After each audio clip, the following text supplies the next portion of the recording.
కాలం మారుతున్న కొద్దీ ఆడవాళ్ళ జీవితాల్లో పెను మార్పులు వస్తున్నాయి. అయితే చంపటం లేదా చావడంతో వారి జీవితాలు ముగుస్తున్నాయి.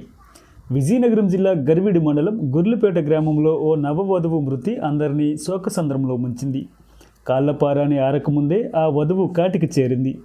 పెళ్ళైన 19 రోజులకే పురుగు మందు తాగి పిల్ల శ్రీలక్ష్మి ఆత్మహత్య చేసుకుంది. దీనిపై పోలీసులు తెలిపిన వివరాల ప్రకారం పెళ్లికి ముందున్న రహస్య పరిచయం వారి దాంపత్య జీవితంలో కలతలు రేపింది. పాత పరిచయం కాస్త భర్తకు తెలియడంతో కంగారు పడిన శ్రీలక్ష్మి ఆ విషయం అనారోగ్యంతో బాధపడుతున్న తన తల్లిదండ్రుల వరకు చేరుతుందన్న భయంతో పురుగు మందు తాగింది. అపస్మారక స్థితిలో ఉన్న కూతురిని తండ్రి కడగాల బంగారు నాయుడు హుటాహుటిన హాస్పిటల్కి తరలించాడు. హాస్పిటల్లో చికిత్స పొందుతూ శ్రీలక్ష్మి మృతి చెందింది. దీనిపై శ్రీలక్ష్మి తండ్రి ఇచ్చిన ఫిర్యాదు మేరకు పోలీసులు అనుమానాస్పద మృతిగా కేసు నమోదు చేసి దర్యాప్తు చేస్తున్నారు. అందరికీ నమస్కారం.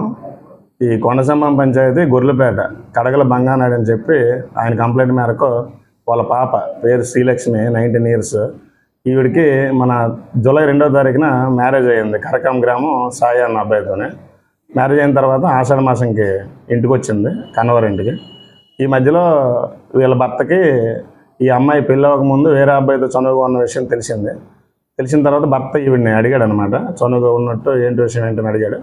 అడిగిన తర్వాత ఈ విషయం మళ్ళీ తల్లిదండ్రులకి ఎక్కడ తెలుస్తుంది అని చెప్పి వీళ్ళ తల్లిదండ్రులు కూడా అనారోగ్యంతో బాధపడుతున్నారు. తల్లిదండ్రులకి ఎక్కడ తెలుస్తుంది అనే విషయంతోనే ఈవిడ 17వ తారీఖున వారి కళ్ళంలో పురుగుల మందు తాగి సూసైడ్ చేసుకున్నది. తర్వాత చిగురుపల్లి హాస్పిటల్ తీసుకెళ్లారు. తదుపరి మన సుఖీబాబా హాస్పిటల్లో ట్రీట్మెంట్ పొందుతూ నిన్న ఉదయం 3:20 చనిపోవడం జరిగింది.